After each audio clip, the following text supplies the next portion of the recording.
संजय सुरेश महापारी.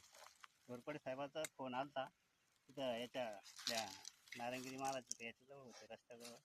तर ते म्हणे की आम्हाला बघायचं होतं तुमचा पॉईंट. तर मग ते आले. किती लांबून दाखवलं जातं तर त्यांनी पॉईंट माझ्या घराजवळ दाखवला. चहा घेऊन चहा घेतला ते मग तिथून दाखवला. ते म्हणे लिंबाच्या याच्याजवळ पॉईंट एक लेडीज हा कापूस असते चौथी का 5वी सरी 5 सरी ह्या झाडाजवळ या झाडाजवळ जवळ आलं परत मग या हे झाडाजवळ झाड तुम्हाला धरायला करायला लावलं. लावतो परत. हेच झाडाखाली point आहे. आपण काय दाखवला का रस्त्यावर? हा हा घराजवळ. ती घराजवळ सांग. तर आपण तुम्ही उभे होते हा, हा. तर म्हटलं त्यांच्या समोरची चौथी का समाधान राहणार. थांबव जागेवर डावीकडे फिरव.